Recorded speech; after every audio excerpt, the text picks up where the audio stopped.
Nossa, gente, eu tava há meia hora falando sozinha, com o microfone desligado. Oh, meu Deus, acontece com todo mundo. Laura, Gente, vocês estão escutando a tela? Vocês estão vendo a tela que eu apresentei? Ou ainda não?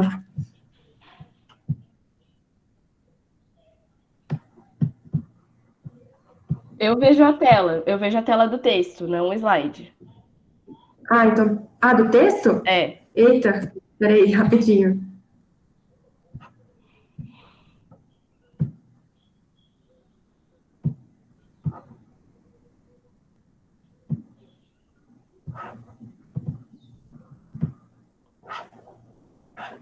Agora foi, né?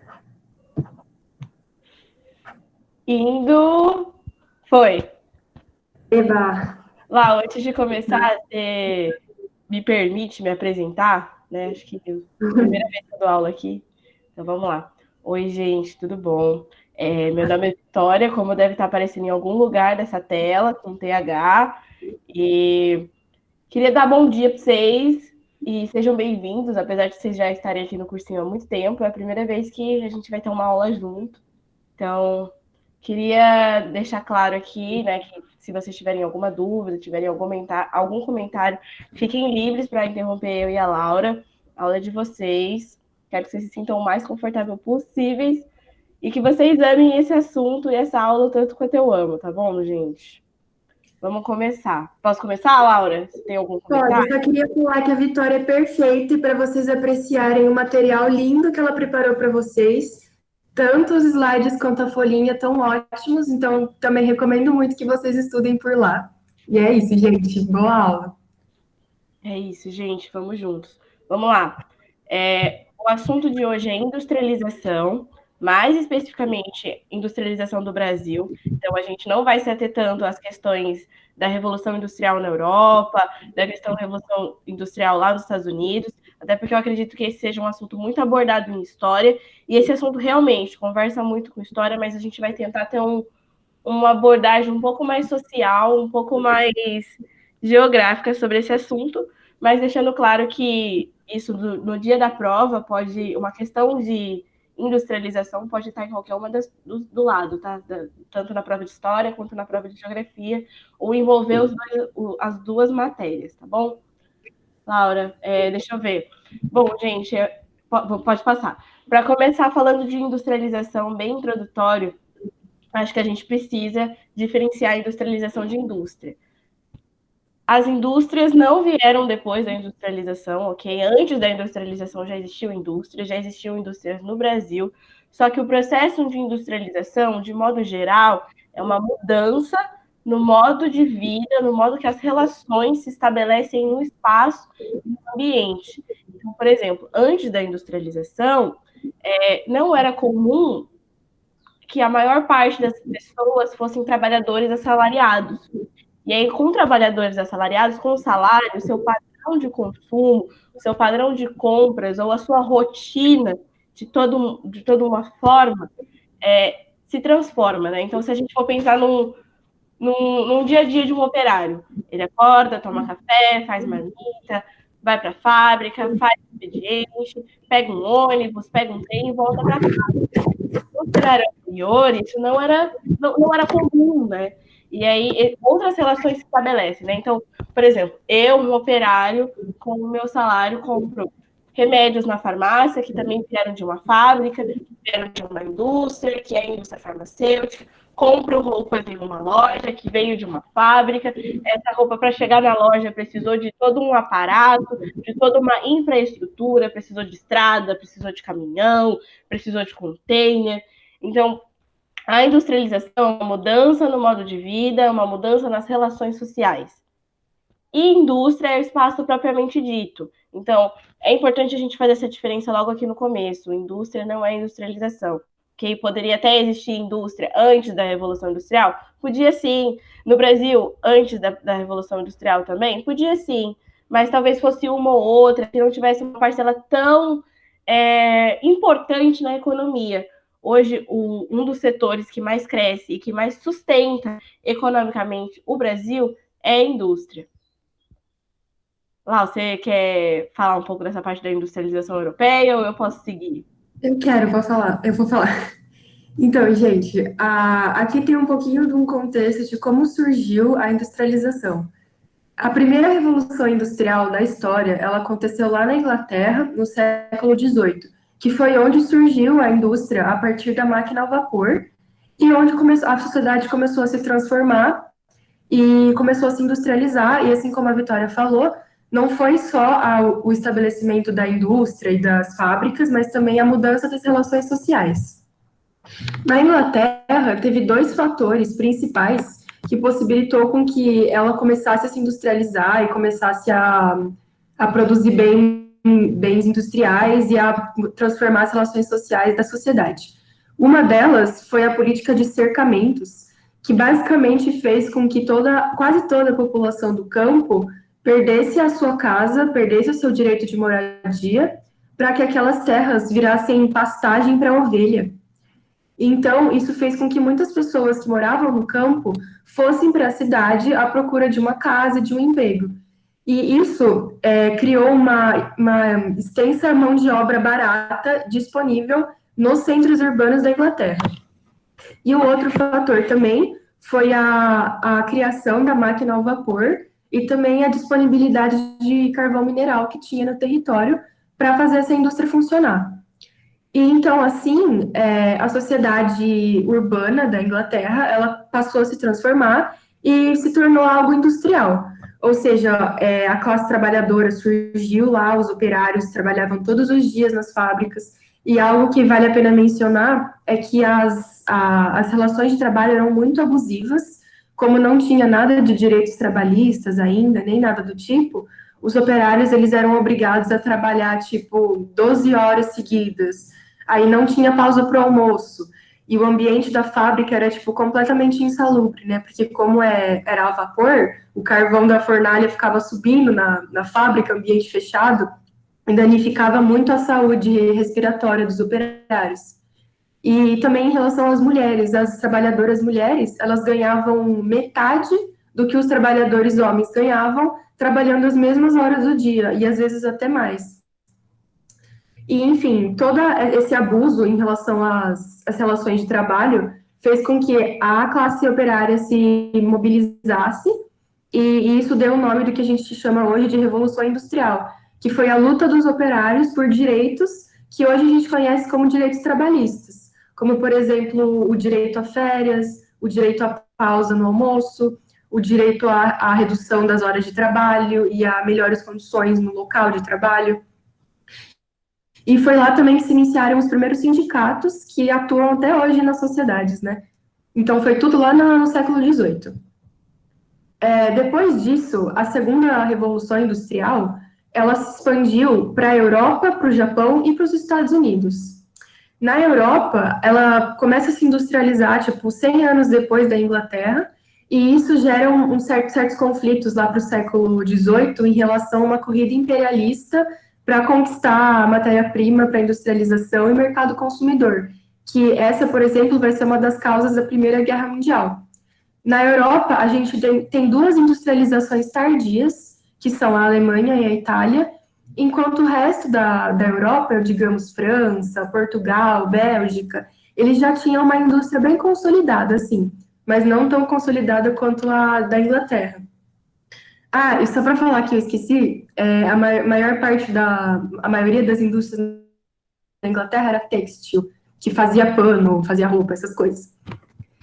E, enfim, a terceira revolução industrial, ela já vai acontecer 200 anos depois do que é da industrialização na Inglaterra. E ela vai acontecer na América Latina. E então é uma industrialização muito atrasada. 100 ou 200 anos antes, outros países já estavam industrializados, já tinham uma indústria consolidada e um mercado consumidor conquistado.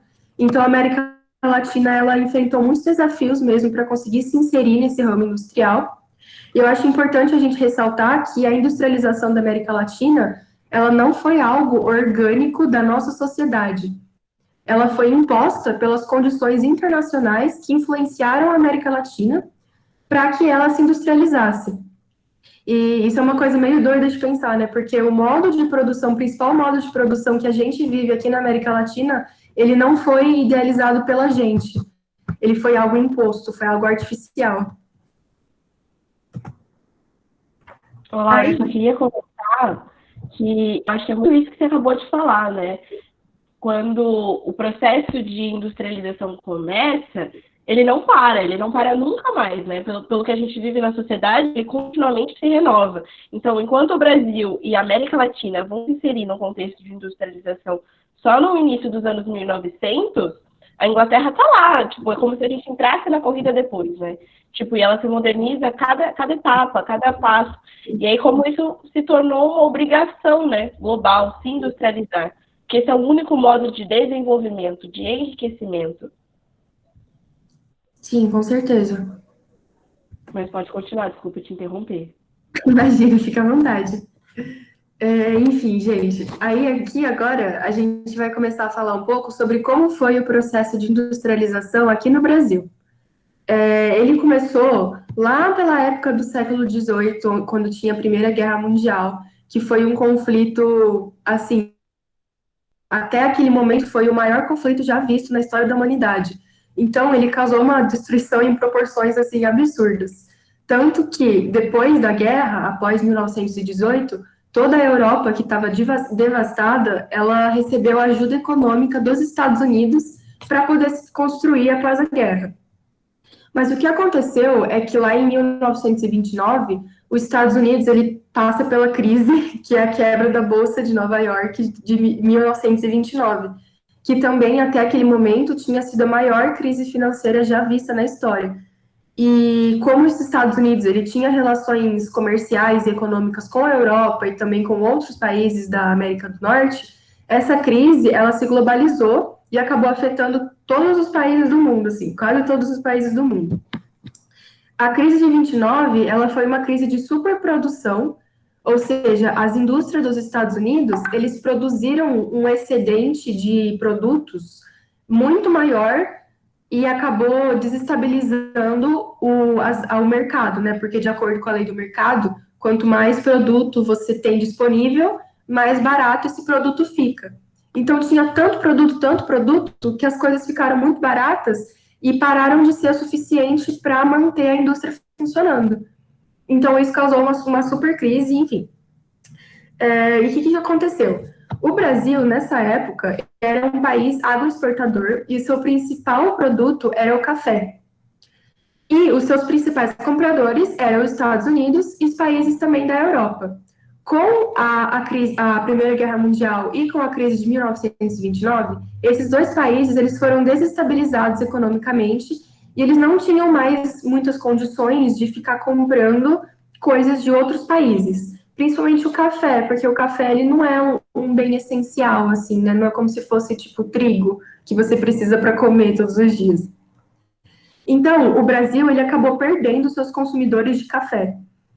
Então, os barões de café, eles pensaram, né, ok, se agora a gente não pode mais exportar café e produzir café, a gente precisa mudar a nossa produção. E, então, eles começaram a se industrializar.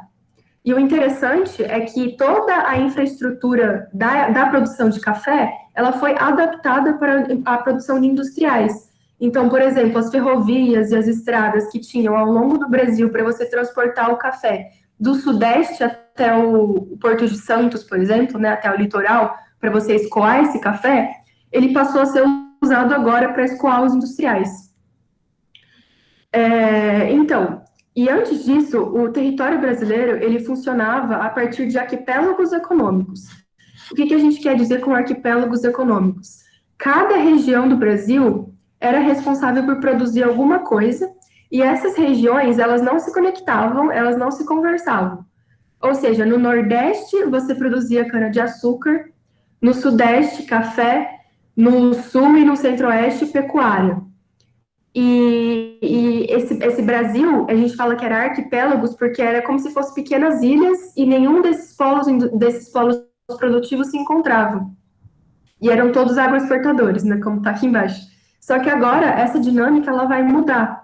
Agora, com a industrialização, o mercado interno brasileiro ele vai ter que começar a se conversar um pouco mais. Porque se o Sudeste vai passar a produzir industriais, ele não vai produzir, por exemplo, produtos agropecuários que você precisa para manter a sua população. Então, o que ele vai fazer? Ele vai comprar o produto agropecuário do Centro-Oeste. Então, vai haver uma comunicação entre o Centro-Oeste e o Sudeste. Algo que antes não acontecia. Até aqui, alguém quer falar alguma coisa, fazer alguma pergunta? A Vi também, se quiser complementar. Eu não tenho nada não, Laura. Pode seguir o bonde. Tá bom. Não vou seguir o bonde. Então, aí agora, a primeira onda de industrialização, ela aconteceu em 1930, lá com o governo do Getúlio Vargas. Então, lá tem a Revolução de 30, na qual o Getúlio Vargas toma o poder e se inicia o Estado Novo. E esse período a gente chama de substituição de importações. Quando você fala isso, quer dizer que os produtos que você importava, ou seja, que você comprava do mercado externo, que era produzido em outros países, e daí você comprava desse país e entrava no seu país. Esse produto, você vai substituir ele agora por um produto que você vai fabricar no seu próprio território.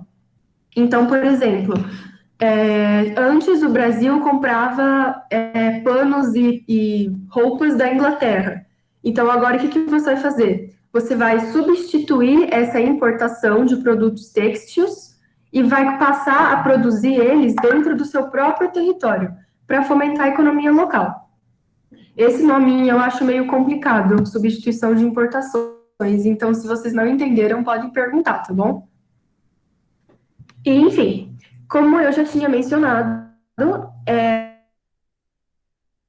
durante a fomentação da industrialização, vai ter a integração territorial a partir de uma rede urbana. Ou seja, vão criar várias estradas, rodovias, para que tenha uma maior comunicação interna entre as regiões do Brasil, para que elas deixem de ser um arquipélago e passam a ser algo mais orgânico, mais comunicativo dentro do território brasileiro. Vale a pena ressaltar também que a indústria brasileira, ela é uma indústria tardia. Como a gente tinha visto lá no comecinho da aula, ela aconteceu 200 anos depois da Revolução Industrial na Inglaterra. Então, já é um pouquinho tarde mesmo. E a indústria brasileira, ela utilizava um maquinário mais ultrapassado, né? Porque o que o capital brasileiro conseguia comprar não era mais, por exemplo, os maquinários top de linha, eram algumas gerações mais ultrapassadas. E a indústria brasileira, ela servia para atender às necessidades básicas. Então, por exemplo, ela não produzia, por exemplo, que nem os países europeus, bens industriais tecnológicos para você exportar para outros países. Ela produzia bens de indústrias de base e indústrias de bens de consumo não duráveis. As indústrias de base, elas são basicamente indústrias que vão produzir um produto, e esse produto, ele vai passar por mais um processo industrial para virar outra coisa. Então, eu vou dar um exemplo. Por exemplo, a indústria siderúrgica, que produz aço.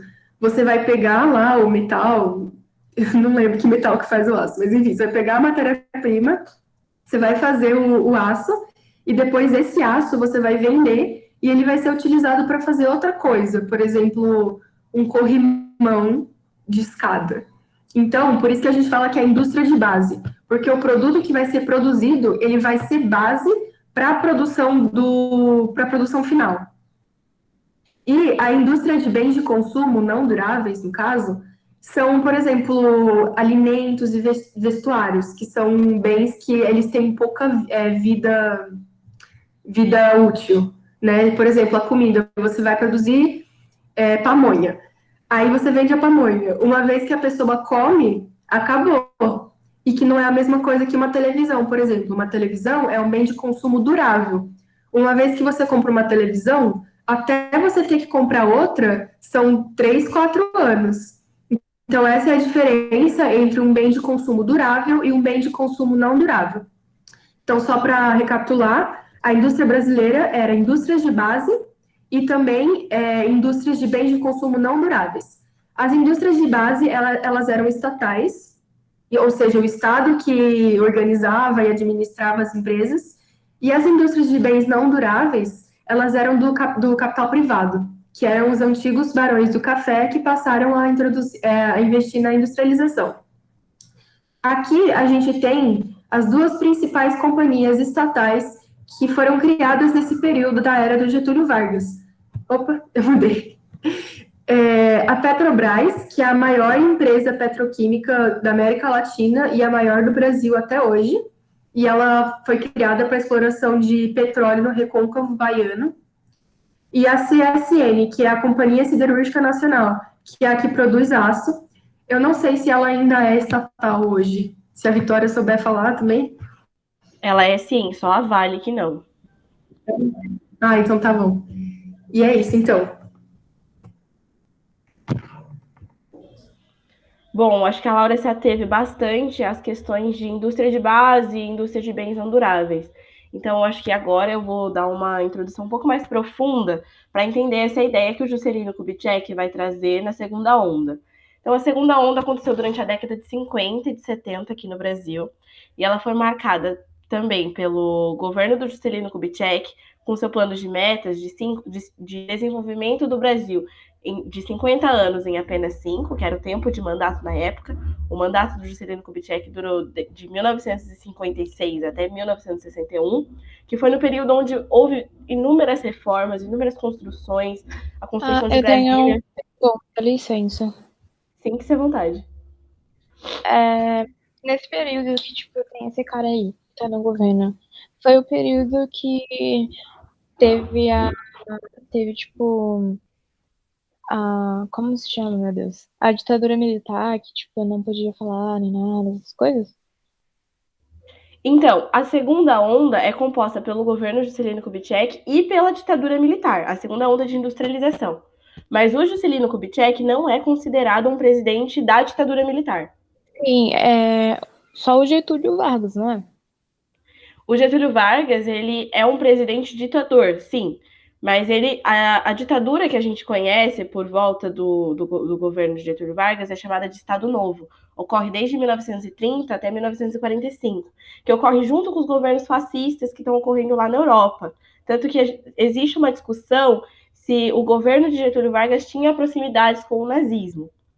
Mas são ditaduras, sim, mas ocorrem em períodos históricos diferentes da história brasileira. Tá bom, obrigada. De nada. E vale a pena ressaltar também que, por exemplo, a gente fala que era o regime militar porque foi uma ditadura imposta pelo Exército Brasileiro. Aí, quando você fala do Getúlio Vargas, você fala, por exemplo, Estado Novo, porque ele não era um membro militar também. Então, toda vez que você ficar com essa dúvida de saber se foi o regime militar ou não, você olha para ver se a pessoa que estava no poder fazia parte do Exército Brasileiro ou não. Essa é uma boa dica. É uma ótima dica, Laura. Obrigada. Bom, no governo de Juscelino Kubitschek se seguiu uma ideologia muito forte que falava que um país seria bem desenvolvido e teria uma economia estável se a sua indústria tivesse um tripé econômico. Então, se a indústria mantivesse um equilíbrio entre os 3 tipos de indústria, que é a indústria de base, composta por os itens que vão servir de matéria-prima para outros produtos, né, como a Laura já se ateve muito bem, que no caso são mineradoras, siderúrgicas, madeireiras, que, como a gente já viu, estavam no poder sobre controle, sobre administração e até criação do próprio Estado. Por que estavam sob o controle do Estado? É importante falar que fazer uma indústria de base é muito caro. Então, por exemplo, para você construir uma mineradora, você precisa de uma infraestrutura muito grande, você precisa de um maquinário muito pesado para poder retirar esse minério da terra. E aí isso estava nas mãos do Estado. E aí, pulando um pouco, né, a indústria de bens não duráveis, que vai produzir alimentos, vestuários, itens de higiene, que são coisas do consumo básico, estavam nas mãos do capital privado. O capital privado brasileiro, importante falar isso, né? Que são os barões do café que se tornaram industriais. E aí, o que falta para o equilíbrio brasileiro econômico, né, dessa época? Falta justamente a indústria de bens duráveis. Então, o maquinário que você vai utilizar, por exemplo, carros, ônibus, maquinário pesado, caminhões, é algo que o Brasil não tinha uma autonomia no momento. E aí a alternativa que o Brasil encontrou naquele momento, que Kubitschek achou que ele se propôs a desenvolver, foi o interesse e a atração de capital estrangeiro, gente, capital estrangeiro privado.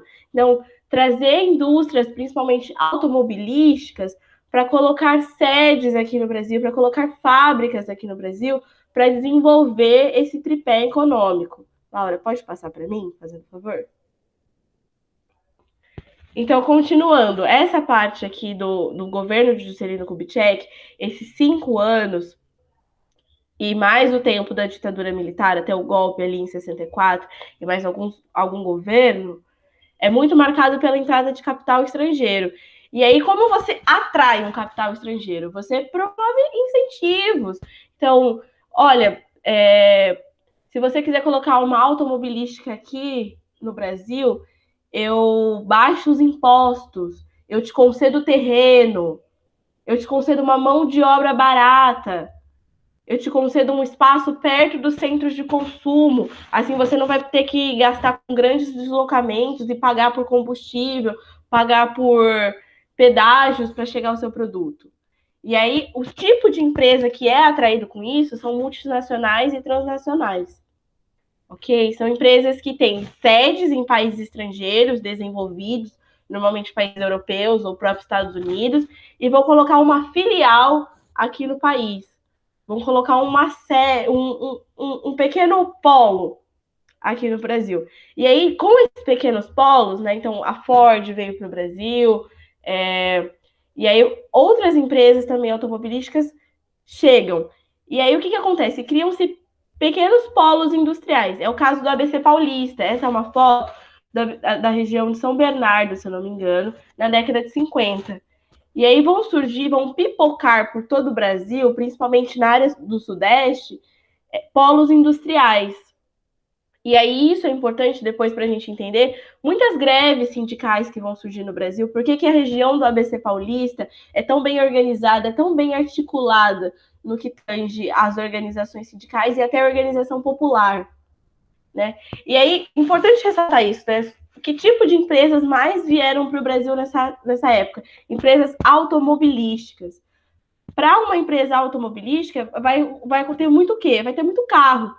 Sim, parece bem óbvio, mas para ter carro, a gente precisa de rodovias, de estradas. Então, o governo do JK vai ser considerado o governo que vai mais abrir estradas no Brasil. E aí, por essa medida, o JK é muito criticado, porque o Brasil é um país muito grande, ele tem dimensões continentais. Então, para ter uma comunicação de longas distâncias, o mais recomendado é que se construa uma malha ferroviária, que se faça esse processo por trens. E aí, o que acontece? O Brasil vai optar por fazer todo esse transporte de grandes distâncias por rodovias, por uma pressão externa, né, que vem das multinacionais, de só colocarem o seu capital aqui, se colocarem uma indústria aqui, se tiverem rodovias. Então, aí a gente pode ver que o Brasil hoje, as grandes distâncias, que a gente, por exemplo, há 50 anos atrás, era possível ir para Minas Gerais de trem. Você comprava uma passagem e fazia uma viagem de 1 ou 2 dias de trem. Hoje não existem mais essa possibilidade. Hoje é preciso pegar um ônibus, fazer uma baldeação em outra rodoviária. Então, a gente pode ver que o Brasil tinha um potencial de uma malha ferroviária muito bem consolidada, mas é que ele resolveu não investir em benefício das rodovias para o automóvel. Laura, pode passar para mim, por favor? Gente, até o momento, alguma dúvida? Vou entender isso como um não, e vou chegar no período da segunda onda, que é responsável, que a gente pode chamar de milagre econômico da ditadura militar. Então, nesse momento da economia, vou ressaltar a economia, porque não é um momento de grandes conquistas sociais, não é um momento de desenvolvimento social. Desculpa, chegou uma mensagem aqui.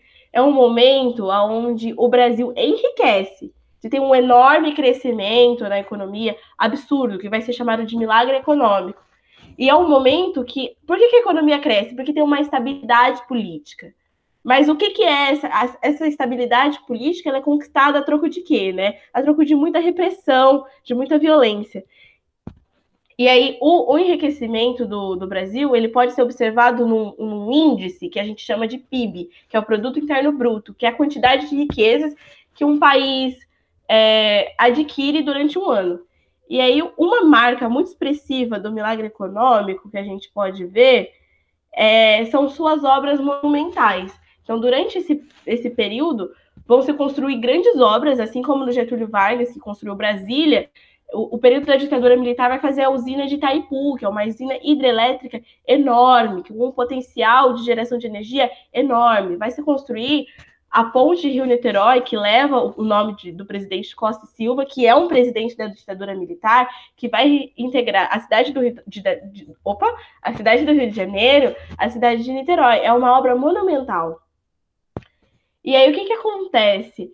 Todas essas obras foram realizadas, o Brasil ficou bastante rico nesse período, mas e a população, né? E aí, o que acontece? Essa frase que está em vermelho foi dita pelo ministro da Fazenda, Delfim Neto, na época da ditadura militar, e ele disse que que aconteceria com a economia do Brasil e com as riquezas do Brasil o mesmo que aconteceria com o bolo. Então, primeiro a gente precisa fazer o bolo crescer para depois dividi-lo. Acontece que o ministro esqueceu dessa parte da divisão, né? O período da ditadura militar não foi um período de conquistas sociais, pelo contrário, foi um conquista de muita violência, de ampliação das desigualdades. Então, as taxas de analfabetismo eram enormes, os níveis de fome, de pobreza no Brasil eram muito altos. E aí, o que acontece? O Brasil estava rico, e aí a ditadura militar acabou, e aí o que veio depois disso? Veio uma enorme explosão da dívida externa. E aí essa dívida externa veio por causa essas obras que aconteceram, foram financiadas não com dinheiro público, mas com dinheiro emprestado, com dinheiro estrangeiro. E aí isso vai tornar o Brasil um grande devedor aos olhos internacionais. Isso até torna a imagem do Brasil ruim. E aí, quando a ditadura militar acaba, tem um período de estagnação no crescimento da economia, né? Até porque a gente não está fazendo tantos empréstimos internacionais, a gente não está promovendo tantas obras públicas. Obras públicas, gente, promovem o setor da construção civil, então promovem empregos. E aí, sem essas obras públicas, a economia estagna. E aí, do ponto de vista econômico, a década de 80 até 1990 é uma década perdida. Mas é a década também da redemocratização do país, do momento da assinatura e da Constituição Cidadã, de intensa organização, participação popular. Então, por mais que não seja uma época de sobressaltos da economia, é uma época importante para a construção da identidade nacional, do poder popular. Então, por mais que seja visto como uma década não promissora, é uma época super importante nesse período. Imensos direitos sociais são conquistados e são garantidos por meio da Constituição Popular. Pode passar para mim. Gente, alguma dúvida?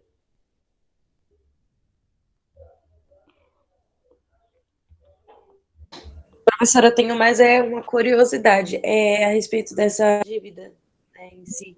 Ela foi quitada nesse mesmo período, demorou muito para ser desenvolvido o pagamento em si. Então, a dívida externa do país, acho que a Laura pode até falar isso um pouco melhor do que eu, mas, primeiro de tudo, é normal países terem dívida externa, tá? O problema é quando essa dívida externa é muito alta. Então, o que acontece normalmente é a renegociação dessa dívida. Eu não tenho certeza, mas houve alguns processos de renegociação e de pagamento de parte dessa dívida há uns 10 anos atrás, durante o governo Lula. Mas, para você ver, né, uma dívida que foi feita em 1970 ser saldada parte dela apenas nos anos 2000 é muito tempo, né? E aí o que acontece? Vem juros sobre juros, então a tendência dessa dívida é sempre aumentar. Mas eu digo para você com toda segurança que hoje o Brasil ainda é um país muito devedor. Essa era a minha curiosidade. Ele ainda estava na faixa preta, vamos dizer assim. Então, difícil, complicado, mas toda a industrialização, a gente pode dizer, do Brasil é feita sobre muita dívida. Até mesmo a construção das indústrias estatais é feita com investimento que primeiro veio de um capital estrangeiro para depois se tornar público. E aí isso vai abrir uma discussão depois sobre as privatizações, que a gente vai conversar mais para frente, que muitas pessoas justificam as privatizações como um pagamento da dívida externa. Tenho ouvido muito sobre isso mesmo. E é super perigoso, mas isso a gente conversa, acho que já está nessa hora. Laura, se você quiser seguir, qualquer coisa eu te complemento. Mas obrigada, Mônica, pela pergunta. Imagina, muito obrigada. Então, gente, depois desse período da ditadura militar, o Brasil ele vai passar por um momento de redemocratização.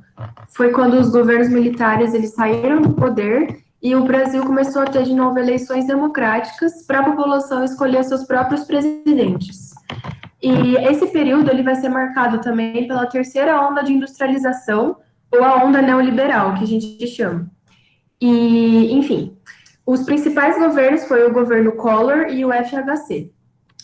Essa república neoliberal, ela vai ser muito influenciada pelo Guia Neoliberal do Consenso de Washington, que foi meio que tipo um guia criado nos Estados Unidos para manifestar a doutrina neoliberal pelo mundo. E, inclusive, esse guia neoliberal prometia a todos os governos que adotassem o neoliberalismo em suas diretrizes a concessão de empréstimos internacionais, por exemplo, pelo FMI. Então, foi meio que uma vantagem para você adotar o neoliberalismo.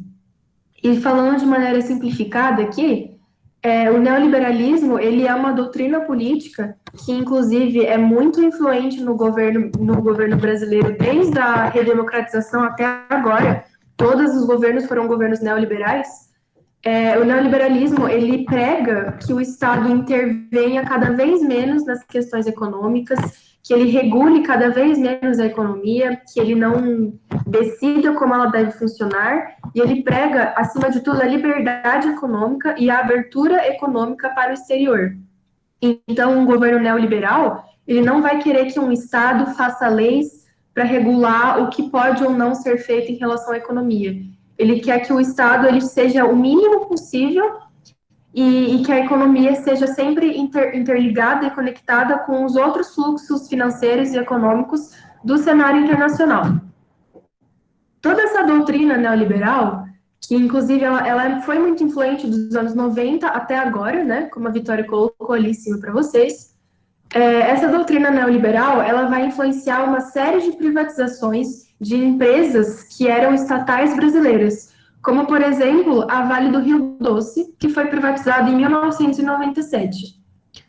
Era uma das maiores empresas estatais do país, e agora, realmente ela se tornou privada e está assim até hoje. E, além disso, o Estado brasileiro também ele providenciou a abertura econômica e o Estado mínimo também, seguindo todos os princípios neoliberais. Uma mudança na dinâmica nacional da industrialização é que houve um fenômeno chamado descentralização. Porque, por exemplo, antes, as indústrias elas estavam todas concentradas nos grandes polos industriais urbanos, como, por exemplo, as capitais, usando São Paulo, assim, por exemplo. Antes, todas as grandes indústrias elas ficavam localizadas em São Paulo, mas depois elas começaram a migrar para cidades satélites de São Paulo, que são, por exemplo, as cidades aqui do interior de São Paulo, que ficam perto da capital, São Paulo, mas não estão dentro da metrópole. E essa descentralização, ela tem uma série de vantagens, como, por exemplo, a isenção de impostos para as indústrias que vão para essas cidades satélites, ou seja, o governo, ele deixa de te cobrar algumas taxas se você instalar a sua indústria no interior. Outros pontos importantes também é a mão de obra barata e abundante e a disponibilidade de matéria-prima, além dessas áreas serem mais próximas também ao mercado consumidor, o que evita que você gaste muito dinheiro com o transporte de mercadorias e com o deslocamento de pessoas, etc. E, além disso, essas áreas elas tinham uma infraestrutura em construção, Ou seja, o interior ele estava começando a se modernizar, começando a ter estradas, construções, e além disso também vale ressaltar que o interior, comparado com a capital São Paulo, por exemplo, ele tem um índice de criminalidade muito menor. Então você não precisa gastar muito dinheiro também tentando garantir a segurança da sua indústria. E como vocês podem ter percebido, né, todos esses fatores, eles fazem com que a indústria, ela permita ter um lucro maior. Por quê? Porque ela tem menos despesas quando ela é instalada nas cidades satélites de São Paulo. E outra questão também a ser levantada é que nas capitais, nos grandes centros, os sindicatos, eles são mais mobilizados. Ou seja, a união de trabalhadores em prol dos seus direitos trabalhistas, eles têm um poder de influência maior do que os pequenos sindicatos das cidades satélites de São Paulo. Então, a chance de você ter uma fábrica e, por exemplo, os trabalhadores da sua fábrica fazerem uma greve pedindo aumentos de salários é muito maior na capital São Paulo do que nas cidades satélites. E isso também foi uma das questões que influenciou a descentralização industrial dentro do território brasileiro. Então, e agora para fechar, alguns comentários, é que até hoje o Brasil ele ainda não possui a autonomia sobre a indústria de bens duráveis.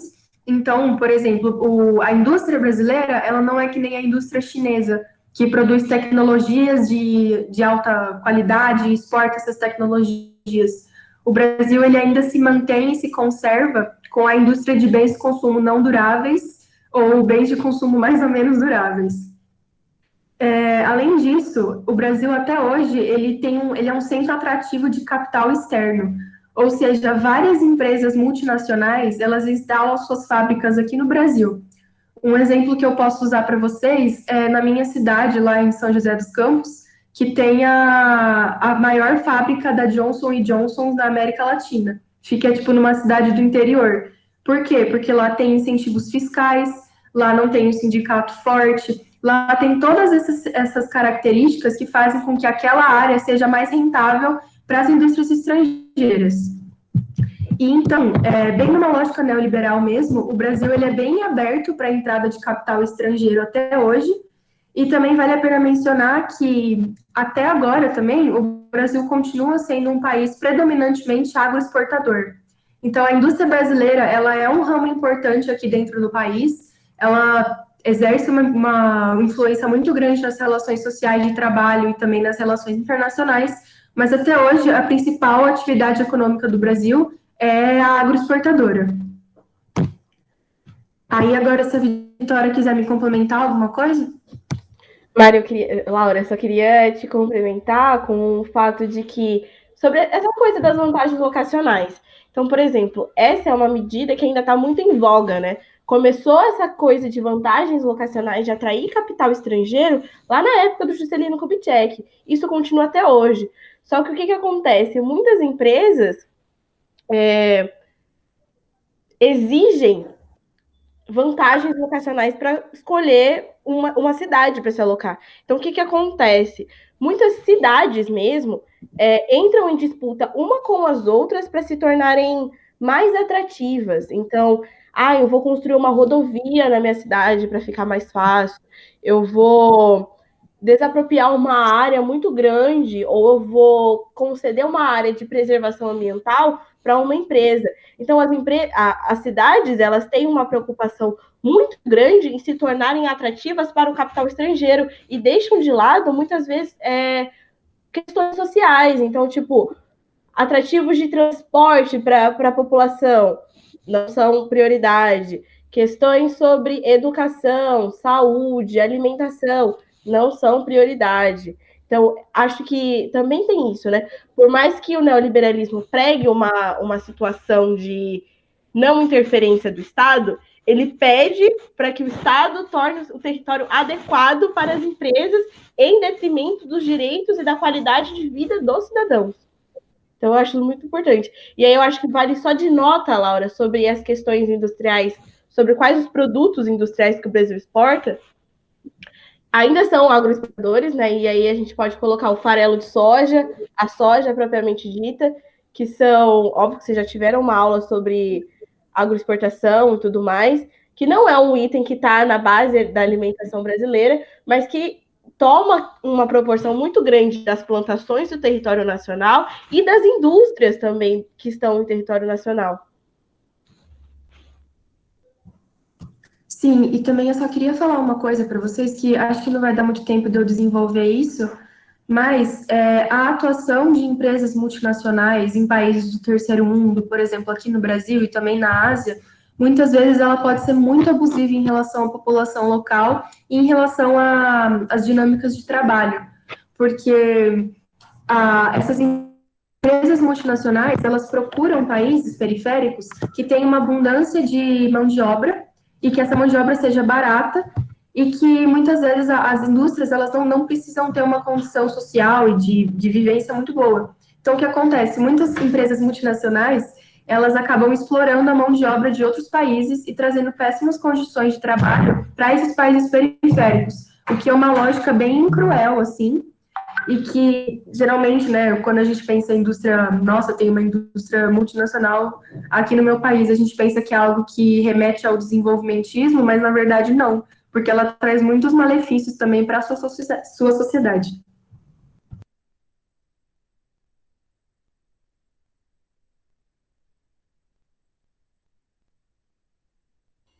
Gente, a gente trouxe um exercício aqui.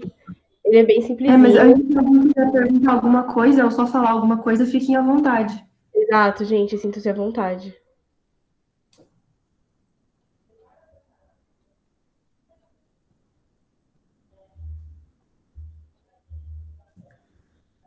Acho que não, então, né?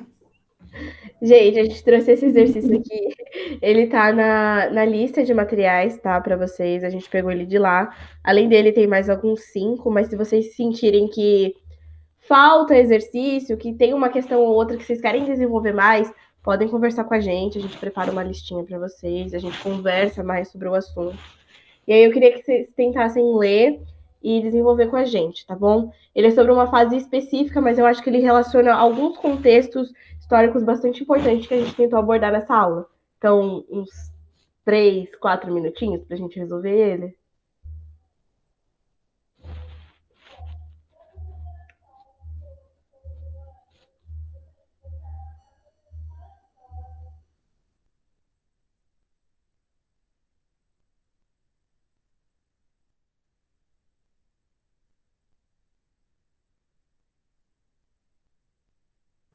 Peraí, gente, foi mal. Vocês vão fazer agora, daí vocês vão falar qual letra que é?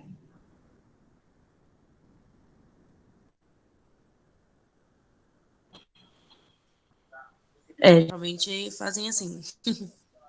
Ah, então tá.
Eu acho que é AD.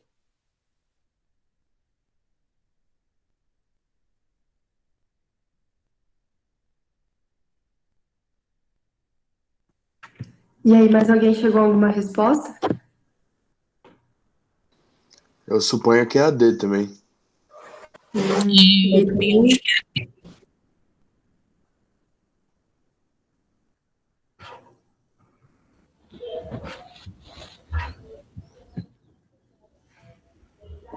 Gente, eu queria dizer que vocês acertaram. Eba! Gente, eu sei que vocês acertaram, que vocês entenderam, mas eu acho que vale um comentário sobre as outras alternativas, porque remete a gente a outros períodos históricos. Então, a questão fala sobre o plano de metas do governo Juscelino Kubitschek, do desenvolvimento de 50 anos em 5, e que foi um momento também de enorme crescimento econômico, né? E aí ele fala sobre algumas indústrias de base, né, que é a indústria do aço, a indústria da eletricidade, de comunicações e de transporte. E aí chegando de fato ao enunciado, né? Essa política econômica caracterizou-se, né? Pelo sucesso da reforma agrária destinada a fixar a população do campo. Não, gente, a reforma agrária ela vai ser uma pauta enorme das reivindicações sociais nos anos 80, do movimento do MTST. Do MST, gente, eu sempre confundo com o MTST. Do MST, do movimento dos trabalhadores sem terra. E aí, o que acontece? Na época do Juscelino Kubitschek, houve sim um imenso incentivo à ida ao interior, mas não houve concessão de terras, não houve reforma agrária. E aí, a letra B, né? Pela privatização das empresas estatais a fim de consolidar o neoliberalismo. Essa é uma questão que vai acontecer lá nos anos 90, principalmente pelo governo do Collor e do FHC, que tem toda essa coisa do consenso de Washington que a gente tentou explicar hoje. Letra C, pela medida claramente nacionalistas que deram início à indústria leve no país. O que isso vai gerar? Isso é marca de qual período histórico, né? Marca do governo de Vargas, da primeira onda de industrialização do país. A letra D, que fala da articulação do Estado, da empresa privada nacional e do capitalismo estrangeiro, super marca do governo Juscelino Kubitschek, né, que é essa coisa do tripé econômico, do equilíbrio, da base forte para o desenvolvimento. E aí a letra D, que é pelo rigoroso controle dos gastos públicos para investir em projetos sociais. Gente, sendo muito sincera e talvez até um pouco crítica demais, talvez essa nunca tenha sido de fato uma pauta para os governos. Mas se isso aconteceu em algum momento, a tendência é que isso tenha acontecido de fato nos governos democráticos acontecidos ali na década de 1900, quase dos anos 2000, onde se consolidam alguns projetos sociais. Laura, quer me complementar? Alguém pensou Não, foi isso mesmo. Claramente. Gente, é isso. A aula tá acabando, mas, Laura, você pode passar para o último slide? Posso. Gente, é isso. A aula tá acabando. Se alguém quiser interromper a gente aqui nesse último minuto, sinta-se à vontade. São 50 minutinhos só, é pouco tempo para a gente falar tudo isso. E aí a gente preparou uma lista de recomendação, nesse caso, de músicas que também falam sobre o assunto ou são da época do que a gente tratou aqui. E aí talvez possam te dar um repertório maior, despertar outras coisas em vocês. Talvez vocês já tenham ouvido essas músicas. E aí ver de uma maneira diferente, tá bom? A gente entende que estudar é importante, que essa aula teórica é importante, mas não é só aqui onde o conhecimento tá? O conhecimento tá na rua, conhecimento tá na música, conhecimento tá nos livros, conhecimento tá em todo lugar. Então, eu acho que a gente tentou desenvolver um pouquinho disso em vocês. Se vocês quiserem fazer algum comentário, tipo, sei lá, achei a aula muito ruim, não sei, odiei, fique à vontade, tá bom, gente? E, gente, obrigada pela presença de todos nesse sábado de manhã. Espero que vocês tenham aprendido. Eu espero mesmo. Gente, encontro vocês semana que vem, eu acho. Tô meio ruim no calendário. Mas é isso, vocês vão ver minha cara por um tempo.